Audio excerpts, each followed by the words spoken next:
Welcome back to another episode of the Montgomery Companies Podcast. I'm your host, Jordan Montgomery, and today I am with former NFL athlete, 9-year athlete with the Buffalo Bills, Eric Wood. More importantly, Eric is a strong man of faith. He's a father. He's a husband. He is the man behind the Eric Wood Fund. And he also is the man behind What's Next with Eric Wood, a top-rated podcast featuring some of the top thought leaders in our country. I've been so excited for this episode. I've looked forward to diving in with this brother. We have so many friends in common. David Nurse is a mutual friend, John Gordon, Ben Newman.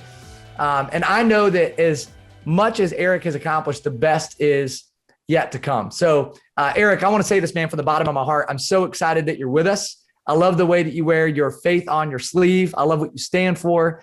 And I love the great work that you're doing in this world. Thanks for being with us, man. Absolutely. I truly appreciate the opportunity to come on here, Jordan. And anybody that's aligned with those guys like you are will align perfectly with me. I'm really looking forward to this conversation. Well, it's been on our calendar for some time. And I told my wife this morning, I have to have extra pep in my step today, man, because I'm talking to you. So I love your energy, love your spirit, and I love the enthusiasm that you bring to every conversation. I want to get real with you right away, man. And I want our listeners to know that you're far more than just a football player. You had a very interesting transition in an early stage in your life. And you had played 9 years in the NFL. Twice you were nominated for the Walter Payton Award. You were also a former Pro Bowler. I believe at Louisville, you held the second longest streak for games started, right? 49. Yep. So you were an accomplished man. And all of a sudden in 2018, you have a football injury that changes your world almost overnight. I'd love for you to take us into that transition in your life, take us into that moment. And I know it happened for you at a very unique time. So I'd love for you to unpack that transition for our listeners. Well, I appreciate all those kind words. You definitely did your homework, Jordan, which doesn't surprise me from all the things I've heard about you. But let me set it up like this. I had one scholarship offer to go to college. I didn't even start on my high school football varsity team until I was a senior. So to even go to the University of Louisville was truly a blessing. To start as a freshman, to have the success that we had at the University of Louisville, just an absolute blessing. I ended up becoming a first-round draft pick to the Buffalo Bills and played all 9 years for the Bills. And anybody that plays professional sports will tell you how much of a blessing that is in itself, because people are shuffled around. You can be cut, traded, and in any moment you can go to the facility and get released. It's happened to so many buddies. So for me to play my whole career in Buffalo was just absolutely amazing for me and my family. And I'm entering year 9 into my career, and the Bills were in the midst of a 17-year playoff drought. That was the longest in all of professional sports at the time. Right. We trade away our top 3 draft picks from the last 3 drafts before the season. Sean McDermott, our brand new head coach, Brandon Beane, our brand new GM, come in, and everybody from the outside in is saying this is going to be a tank year. Well, what do? I sign a contract extension before the season. And, I signed an extension. I said, look, I like Sean McDermott. I like Brandon Beane. I want to spend my whole career here. And if the Bills make the playoffs and I'm not here to celebrate with them, it will eat me up for the rest of my life.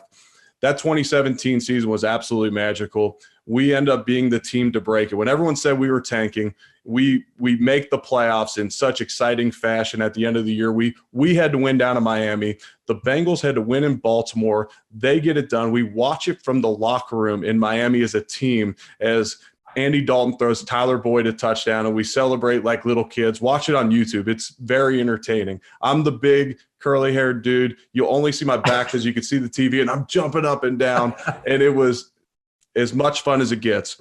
Love it. My wife was super pregnant at the time with our son. We had a little girl at the time already. She's pregnant with my son. She goes back to Louisville to prepare to have a baby. I go down to Jacksonville, play in a playoff game, and we ended up losing. And I hate to ever say this because, Jordan, I promise you I'm the most competitive guy you've ever met in your life. But the way it ended up being, it was almost a win-win, because either we were going to win and advance in the playoffs or we were going to lose and I would see the birth of my son. Well, throughout that 2017 season, I was the only player on the Buffalo Bills to not miss a snap during the season. And it seems weird for me to say that I was the only one. We have 53 guys on our roster, but so much can happen for you to miss a snap. You can have your shoe come untied. You can get hurt. You could be beating a team too bad, so they take out the starters. You could be losing too bad, so they take out the starters. Well, it all worked out perfectly. I was the only player on the team to play every snap that season, and I was dealing with stinger issues. And for people out there unfamiliar with stingers, it's a nerve deal in your neck, causes some numbness throughout your body. For me, it was my right arm, which could make things interesting on your snap hand when you're a center. But the feeling always came back before the next play. And my high school buddies got stingers. I didn't think anything of it. Right. And so at the end of the season, I walked into exit physical. So every player in the NFL has to be cleared by the doctors, and then you can go home for the off season. I walked in and I said, hey, I'm the only player that played every snap. I'm about to hop in my truck, drive to Louisville. I'm going to go see the birth of my son. Team doctor said, Eric, let's get an MRI on your neck. Let's just make sure everything's good to go. And if it is, I'll clear you for the Pro Bowl. Go see your son. If not, we'll address it. Worst case, maybe a surgery. I'm sitting in the delivery room waiting for my son to be born. 50 minutes later, my little curly-haired son's going to come into this world. And we had been anticipating a call. I had caught some wind that maybe it's not great news. And I'm thinking worst case scenario, I have another surgery. And I say another surgery because throughout my career, I battled back from the Joe Theismann leg break, an ACL injury. I broke my other leg on Monday Night Football in 2016. So I had been through so many injuries. I thought, man, I'm going to have to do it again. It stinks, but you know what? I'll make it through it again. Well, in that delivery room, I found out that my career is over. And I just signed a contract extension. We had a house in Buffalo. And I'm thinking the direction of our team, we finally make the playoffs. We have our GM, we have our coach. We're going to draft the quarterback of the future coming up. That's why the Bills extended me so that I could be the center to kind of nurture this draft pick quarterback that they were going to draft. All taken away. And I'm a guy that's all in on whatever I'm doing. I didn't have a backup plan. I wasn't doing real estate. I wasn't doing broadcasting. I was all in on football. And I do not regret that. But that left me at a time where a serious pivot was going to come into my life. And I was not fully prepared for it, other than the fact, and I don't want to diminish this in the conversation, other than the fact that I did have a foundation outside of football in faith and family and friends that could truly support me. But career-wise, the way that we're driven, when you take that away from you at age 32, when you fought your whole life for something, it's dramatic. Yeah. Well, I've always believed, man, that sometimes preparation is packaged as pain, and I think about the way that you've been preparing yourself, and I followed your journey into broadcasting and into media from football. And I just commend you on the way that you've handled that journey. I think as humans, God prepares us to handle the highest of highs and the lowest of lows, but most people don't experience those two moments right next to each other. Right? I mean, that's a really unique experience. And you'll talk about that moment for the rest of your life. But I'm proud, man, of how you've handled the adversity. I love how you've shared your story with so many people to inspire and encourage. And now you've stepped into this world really of influencing, communicating, and broadcasting. And so I want to go there with your story because you have a career that's really taken off. And I know that you're passionate about coaching people. You're also passionate about sports. So I'd love for you to walk us through this pivot into the world of broadcasting and leading and influencing. What are the next steps? What do you do, Eric? What steps do you take to sort of turn the corner and start writing the next chapter of your life? Yeah, so I was extremely fortunate, and you mentioned God prepares you for those moments. Well, at the time in 2017, I was an accountability partner for someone on our team that had a life coach. And this life coach in August, I was driving home from the facility, and I'm kind of doing a check-in to make sure everything's good with my friend on the team. And I said, James McParland's his name. I've had him on my podcast. He's excellent. And I said, hey, Mac, if we started working together, where would we start? And he said, well, you talk about your daughter a lot. And I'll just say this, let's fast forward 15 years. Let's say she's 17 years old and she's introducing you to her high school student body. How does she introduce you? I said, that's a great question, Mac. And he said, well, I'll present two scenarios. I know you well enough now. Here's probably the two scenarios. One is this, guys, meet my dad.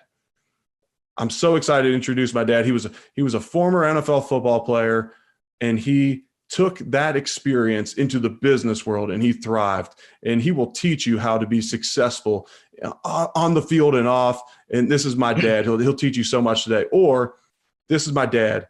He was a NFL football player. He made a Pro Bowl, this and that, but he was my best friend, or he is my best friend. He's been to every sporting event I've ever had, every recital. And here's my dad. And he said, those are two great things. Just don't get the one by accident and wish you were at the other. I said, man, that's powerful. I said, when do we start? So I had 5 months of preparation with a life coach in place before my career ended. So when my career ended, it started with examining what my gifts were to figure out what I'm going to do next in life. And in some of my gifts, and it's hard for me to brag on yourself. And at times, as you examine your own gifts, for the listeners out there, sometimes it's hard. Sometimes you have to ask others. I did have to ask others, hey, because I only identified career-wise as a football player. So where do you see me exceeding in life beyond the game? What do you think some of my gifts are? People said communication. People are like, man, you're an encourager. You're a leader. You are a captain in the NFL. You obviously have a lot of football knowledge from all your time around the game watching film. So that really led me into the broadcast field, to be able to entertain people, stay around the game, use my communication skills to be in a broadcast booth and entertain the listener. So I went in that direction. I'm also big on personal development. You know, at Bobby Petrino, my college football coach, used to say, you're either getting better or getting worse every single day. There's no gray area. And there may have been some colorful language in there when he said it, but I truly believe that. So for me, with me wanting to constantly seek self-improvement, I started a podcast called What's Next with Eric Wood to try and help me navigate what's next for me in my life, to help me figure out how am I going to make my what's next in life my best yet. And so I just started learning from a bunch of people. And could I have a bigger podcast if I just brought in another Buffalo Bills, either former or current player, every single week? I'd probably get more listens, honestly.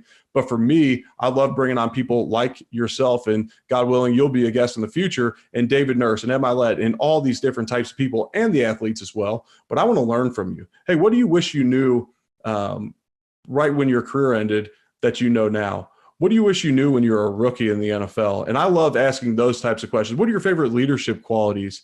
And hearing people in business, in sport, pastors. I love just listening to leaders speak, and I've just learned so much through that journey. But number one for me was examining my gifts to even be able to make that pivot into something else. Well, I want to spend a second here because this is key. And if you're listening, you're going to want to take notes here.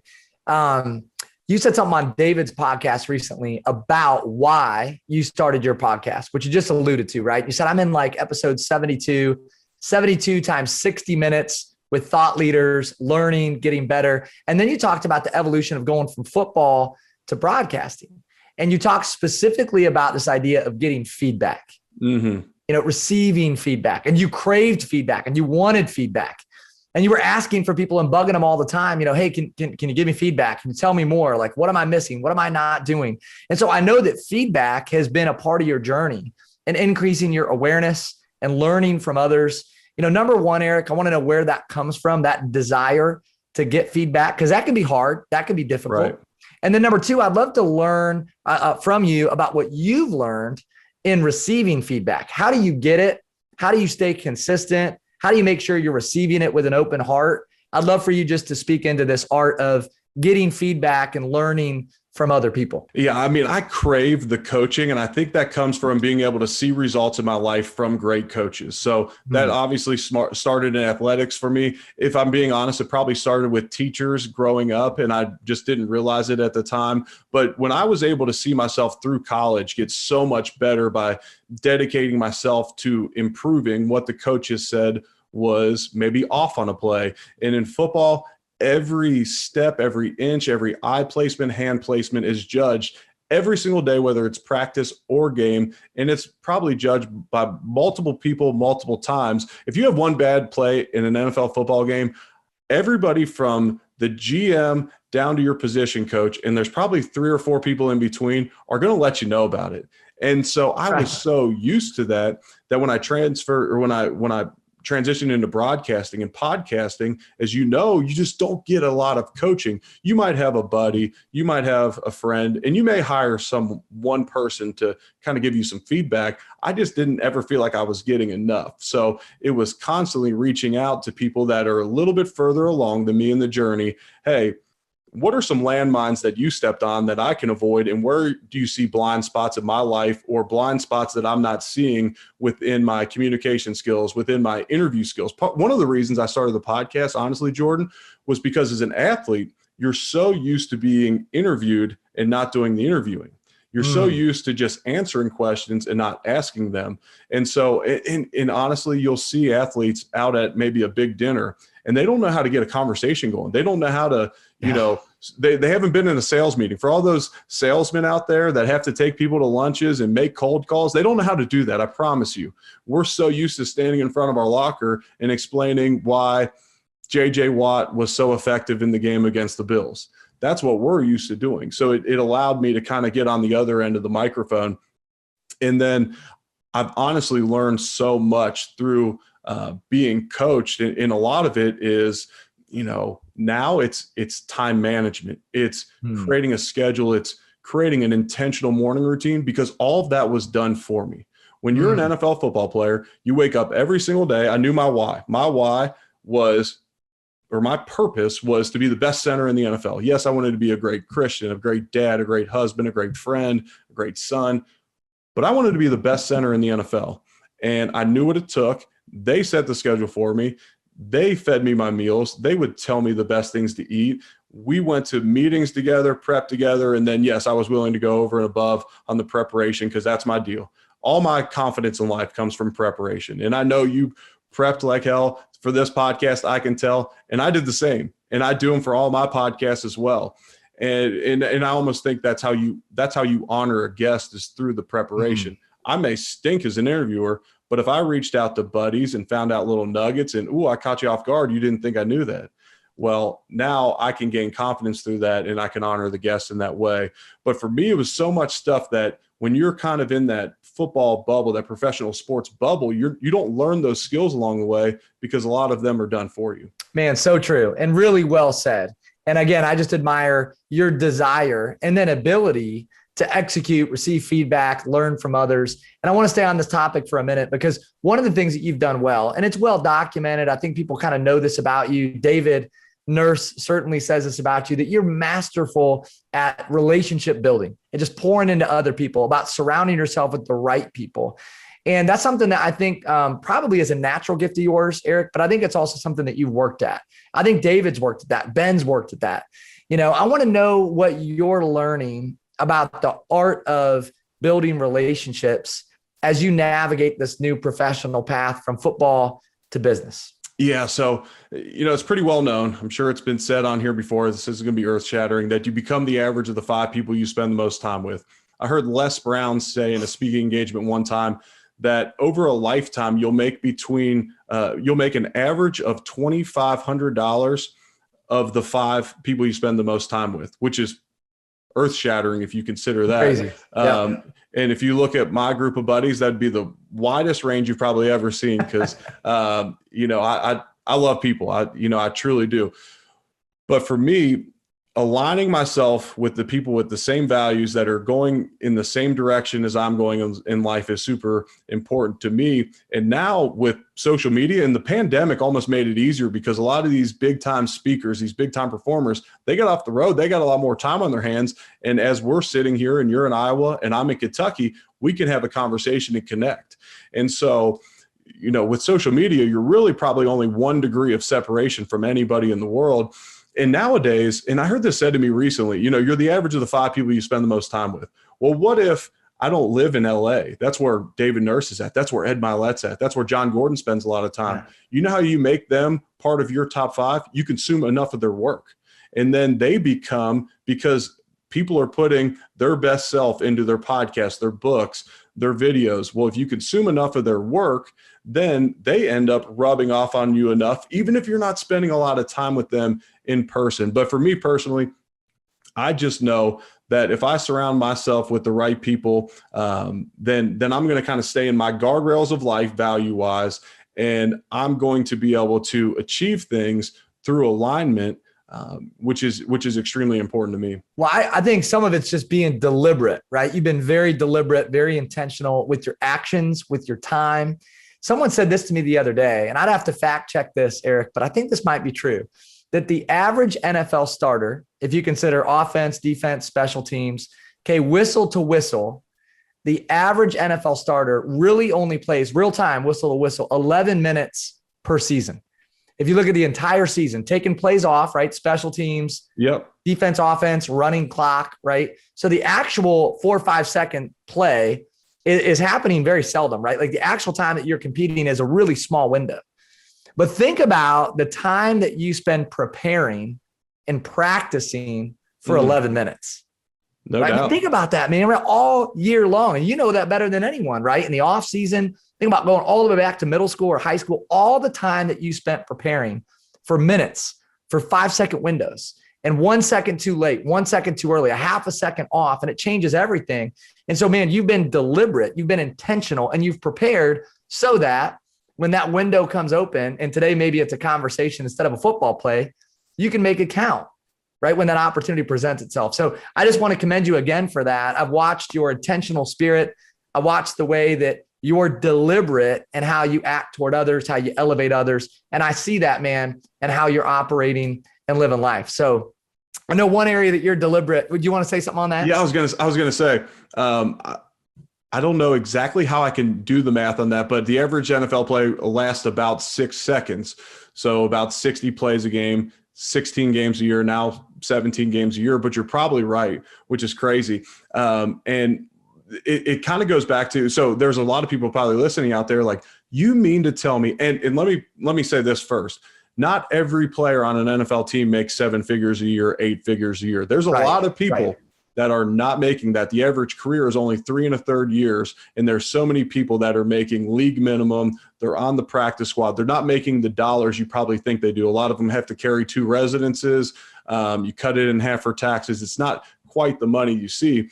But a lot of people out there are probably like, man, Eric made X amount of dollars a year to play 11 minutes on the field. It's kind of like the pastor you see on Sunday and you're like, I don't know if he should make that much money if he just is doing 2 sermons on Sunday. Well, you don't know all the prep. You don't know everything he's doing. You don't know what that musician who's making all that money that you see playing that concert, you don't know what it took to get to that point.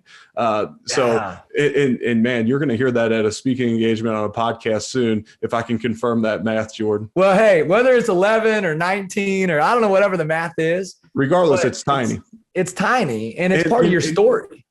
It is. And you know what? And life's about that. Like you might prep for years and years and years. And I'm thinking of multiple people at this time. Justin Gatlin, I just recorded a podcast episode with him. He's going to be running in the Olympics, God willing, in a couple months from now. And he's 39 years old. He won Olympic gold at age 22. And if he runs a race in 10 seconds, he lost. If it's 9.6, 9.7, he probably wins. So he's training, because the Olympics got delayed, 5 years for 9 seconds. And he's got to show up in that moment. So I want to know what's your mindset like in that moment? Well, what you might be doing right now, you never know what that's preparing you for in life. You're working hard, the discipline, you living a healthy lifestyle, you aligning yourself with people, you treating your wife and your kids well so that you could be successful in all buckets of life, are preparing you for an opportunity. And I don't know what it is, but there's an opportunity coming, and you won't understand it's there unless you prepared yourself to be ready for that opportunity. That's so true, man. So true. And sometimes the opportunity that you're going through to get to the opportunity that you want is not fun. Right. Like I think about your story. Sometimes God's preparation is packaged as pain. And sometimes we don't want to go through the stuff that we have to go through to get to where we're headed. But man, that's been your story. It's long obedience in the same direction. It's preparation. It's, the legend that was born in the valley of struggle. And here you are, man, doing big things. So just cool to think back on your journey and all that God's brought you through. Yeah, I asked Junior Bridgman on my podcast. Junior Bridgman's now the second richest NBA player of all time. And unless you're a basketball junkie, you probably don't know who Junior Bridgman is. He was a journeyman NBA player. I believe he played 9 seasons in the NBA. He never made over $200,000 in one NBA season. And now he's the second richest of all time behind Michael Jordan. But he's also a rock star Christian. He's got the greatest reputation of anyone I've ever met. And I asked him, and he's so humble. He wouldn't give you, he wouldn't brag on himself if you paid him. But I asked him, I said, and I couldn't afford what he would cost. But I said, how'd you keep that reputation over 66 years? He said, Eric, I just have these guardrails in my life and I just never go outside of them. You know, I know I'm going to work hard. I know I'm going to keep my Christian values. I know how I'm going to treat my wife and kids. I know what he's good at, and that's franchising restaurants. And so I just stayed in those guardrails. I'm like, man, it's so simple, but so inquisitive. Yeah, man. Well, and so important, right? Yeah. So important in life as young men, you know, they get distracted and there's a lot going on around us. To stay focused on the things that matter is key, you know? Yep. I'm going to share part of a private conversation that we had before the show started. You said, I think the new cool has changed, right? Like the tough guy act is kind of overrated. And the new cool is like loving your family, you know, staying close to your faith, doing the right thing, building other people up. And I made a comment to you that I see that in you with how you carry yourself and how you treat others. And I'll say this, man, I want to press upon this. You spotlight your kids and you show the silly stuff and the goofy stuff on social media. And I love watching you be a dad. And I think that's like the most endearing. I think that's the coolest thing ever. And a lot of people don't do that. Well, I appreciate that. And I'll come back to that in one second. But I went to a University of Louisville basketball practice a few years ago, and I was speaking to their team afterwards, but I wanted to watch them practice first. And they were really good. They were ranked number 1 in the country at the time. And I watched them play practice with extreme effort. But in between drills, it was this slouch. It was this walk. It was this too cool for practice attitude. And I told him afterwards, I said, man, you guys work your tails off, but you want to seem like you're putting on this facade. And I said, you know where that doesn't work? In professional sports. Like if you mope around and you're not the absolute top of the food chain in professional sports, they will get rid of you. I said, that's not cool. You're on a 4-year scholarship here. You're not on a full-year scholarship when you enter the NBA or when you go to get your next job. So I said, that's not cool. And so for me, like cool is hardworking, driven. Yes. Also being a great dad, great husband. I get more feedback from people nowadays from my daddy-daughter dates that I do with my daughter, Grace. And my son's 3 now. So he's starting to be kind of cool and he likes his dad and he's not, you know, it's like kids get to a certain age and like the dad can just do a lot more with them. But I started doing these daddy-daughter dates and I got some great advice when I got into broadcasting. I was going to be on the road a bunch. He said, look, a buddy of mine said, look, you know, I say a buddy, a guy who's in his 60s who has kind of been a mentor to me. And he said, look, you're going to be gone a lot. I was gone a lot too. I was the disciplinarian at home. When you're home, your kids are going to start to resent when you're home because it's going to be, hey, there's no donuts for breakfast. Dad's home. Hey, we got to go to bed on time. Dad's home. Okay. So he challenged me that during the season to take my daughter on a date a week where she gets to kind of choose whatever she wants. So we started doing those. And at first, you know, you get this, you get a little apprehension sometimes when you post stuff on social media. Like, am I faking it? Am I really just doing this to kind of show people? And then I came to the realization after I posted it one time and I got 50 text messages from guys that range from probably age 26 to 66 that had stories of, man, I used to take my daughter to breakfast in high school once a week and she talked about it on her wedding day. Hey, that was a great idea. I'm going to implement it in my life. And that's kind of the power of social media as well. If we can use it for the right things, we can spread positive vibes, take lessons from each other, learn from each other, as opposed to just spewing hate from behind a computer screen. But that's the reason I do share those things, is because I want guys to be confident in, hey, I'm trying to be a rock star dad. I'm going to try and be fun. And hey, if you can learn something from me, I'm probably trying to learn something from you as well. Well, people buy who you are and not what you do. Absolutely. And you've placed your identity in who you are, not what you've done.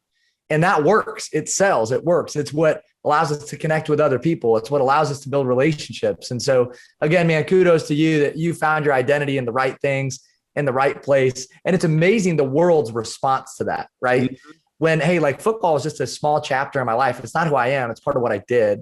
Right. And it helps you create a really incredible, awesome platform.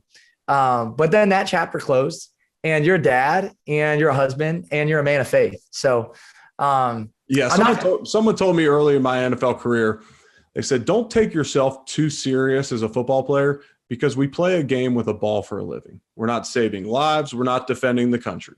We play a game with a ball.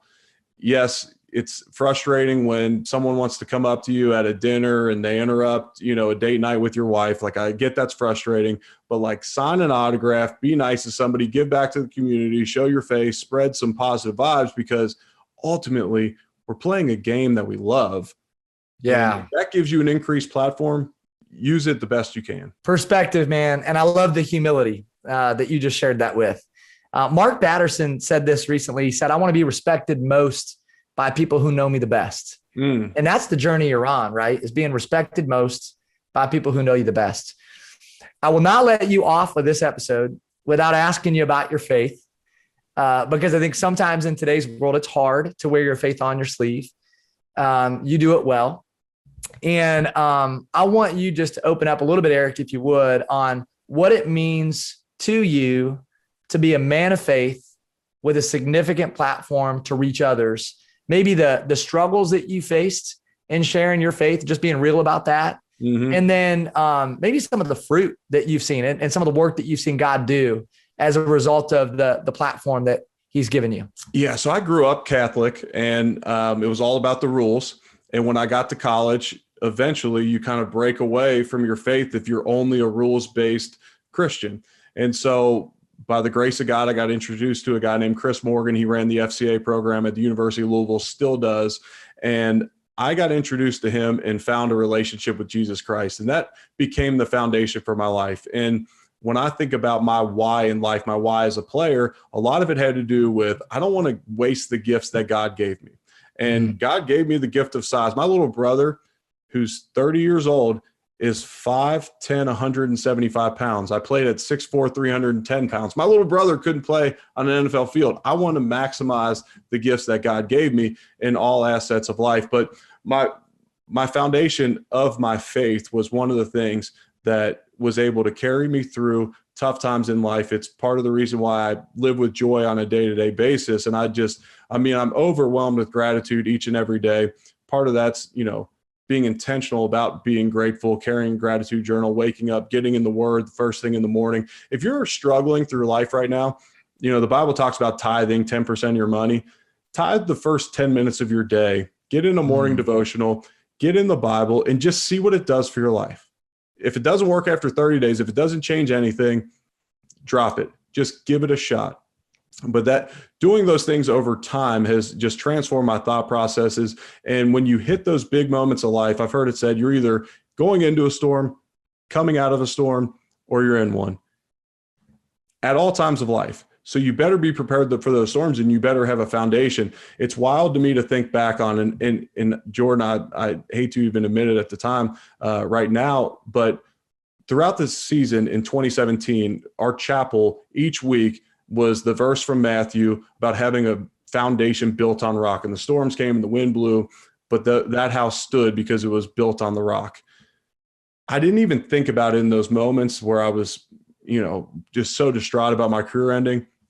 I didn't even think about it. I thought back to it when I had a rock sitting on my dresser, and I looked at it and I said, wow, God spoke to me through 17 chapels that year, all based on a verse that was going to set me up to be able to withstand what I'm going through now, because I have this foundation built on the rock. And so you asked me when it's been tough for me to share my faith. It was tough for me to share my faith when I felt like, as a Christian, when I first got baptized when I was 26 years old, I guess baptized again. I was baptized Catholic as a baby. When me and my wife got baptized at age 26, it was tough for me to share my faith because I felt like, okay, now I got to be perfect. Now, if I screw up, then everybody's going to rub it in my face. Hey, weren't you the guy that got baptized? Hey, Eric, what's different about you now? I thought you got baptized. And once I came to the realization that any faults I have now actually just allows me again to say, look, I am not perfect. If you try and serve Eric Wood, I am always going to let you down. But I serve a perfect God who won't. And I'm not. Do I strive to look more like Jesus every day? Yes. Am I perfect in doing that? No. I fully admit it. If Paul says it. Paul wrote a majority of the majority of the New Testament. And he starts most of them off as saying, most of his letters start off by saying, and I'm the worst sinner of them all. And so if Paul can have that humility, I hope that I can carry that same humility with me. But at first it was tough for me to share my faith just because, we're all going to be living in sin. And we all recognize our own sin probably more than others do because we know more about ourselves. Like you said, we want those closest to us. Well, sometimes, not sometimes, all the time we know ourselves more than anybody else. So sometimes it's hard for us to look past the sin in our life to be able to say to somebody else, let me share the gospel with you. But some of the fruit I've seen from it, I shared my testimony at a couples Bible study in Buffalo one time. And I was kind of stuck. At that point in my life, I didn't have this big aha moment. It wasn't like, I have a best friend who beat cancer and, he turned his life over to Christ and it was a big ordeal. Like I didn't have that moment. I just got to a point where I said, man, enough people in my life have poured into me. And the people that I look up to most are all Christians and they live the way they treat their wives the way I want to treat my wife. They treat their kids the way I want to treat my kids. Like there must be something to this. And gradually I developed a relationship with Jesus Christ. I didn't have that moment. I asked my wife, I said, what's different about me? She said, well, your temper is a lot better than it used to be. So I guess my temper kind of changed. Well, there's been a lot of change over the years, and that's a maturation process as well. But, I've led a group of men at our church. We have a big group we call Man Challenge on Thursday mornings. Half the challenge is getting there at 6 a.m. for a lot of guys. But we have this big group called Man Challenge, and I lead a table, and that's split off into other tables. And now my original table is 30-something guys. I've baptized a number of friends. And I always tell the people at Southeast Christian Church in Louisville, Kentucky that, you guys might not be willing to drink beer with people till 11 or 12. Like, I'll go get those guys for you. And I love that. I'm your recruiter. And so we have some fun with it. But honestly, the change I even see in their life becomes fruit in your own. It's just, it's unbelievable. And to have the relationship that I have with my wife, I think a lot of that is based upon the Christian values that we have. Yeah. Well, man, if Jesus was the greatest leader of all time and he led from a secondary position, it says something about service, and I think that's so much of what you're talking about and so much of what I've seen and, preparing for this interview and just examining your life and the way that you operate. And I think this, man, Eric, I'm going to say this to you before I let you go. I think God's hand is all over your life. I really believe that. And I think you'll have a John Maxwell, Craig Rochelle sized impact on this world, but it's because you realize that your gift is not your own, and the gift that you have is bigger than you. It was given to you. It could be taken away, but I think you've been a great steward and I'm excited to see where life takes you. Well, I truly appreciate that. And for those, I mentioned earlier about examining your gifts when you hit that point of transition in your life, when you hit that low point. And a lot of people have hit that point of transition because of COVID. A lot more people will be experiencing it further because at some point the economy's got to dip. It can't just keep soaring. There's going to be more and more periods of transition career-wise. There's a lot of people that, are probably sick of their relationship they're in because you've spent so much time with just one person. Whatever it is, when you hit that point of transition, you examine your gifts, but also look to serve others. Get outside of yourself. It was almost like so many people right at that point of transition were telling me that. It was almost like God was like, dummy, knock, knock, like, listen to this right now. Start serving others. Get outside yourself. Quit worrying about what you're going to do next and start serving others and watch the fruit I give you in your life. So get out and serve others. And I heard it said recently, and it hit me like a ton of bricks. It said, you're most powerfully suited to serve those that are in a place that you were. So who am I in a position to serve? A bunch of people. Yes, athletes, maybe college football players, NFL football players. Yes, I was that. But at one time I was not married. At one time I was not a dad. At one time I was not a Christian. Not that long ago, I weighed 310 pounds. There's a lot of areas that I can serve people by passing along my lessons. If you think back in your life, there's so many people that are where you once were that you can serve them with the lessons that you've been giving, because you can think back to so many people that served you with their life lessons that they were given. So much value in this episode, and there's so much value that you dropped. And I know our community is better because of this conversation. I just want to publicly thank again, David Nurse, that he connected us, because this was gold, man. And I was looking forward to this. I knew it'd be good. It was way better than I expected. And I'm excited to see, truly, man, I'm excited to see where God takes you. And I'm excited to see what happens in your life. I know there's really big things in store.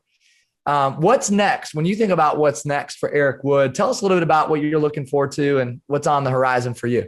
Yeah, so for me, the fall is approaching. So we got Buffalo Bills football. I call their games. The past 2 years, I've been working with ESPN and ACC Network, keep the podcast going. I'm in the process of writing a book right now, which is a tremendous task, especially for a former athlete that's been hit in the head a bunch of times, but that's been a lot of fun. And it's really convicting when you go to write a book as well, when you have to look introspectively and say, "Ooh, am I really living out what I'm putting out there?" But for me, it's all about, like Junior said, stay in the guardrails. I love to have fun. I love to play golf, but I also love to impact. And I know that that's going to be the most fulfilling for me. So look for ways that I can positively impact people to be successful in all buckets of life. Because if it's only career for you, if it's only money, you're going to eventually fall short. You're eventually going to hit that rock bottom if you don't look at your life in a well-rounded fashion.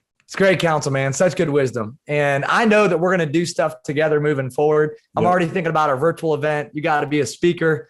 I look forward to hanging out with you more, getting to know you better. Where can people find you? My last question, Eric, where can somebody check you out, get in touch with you, stay connected?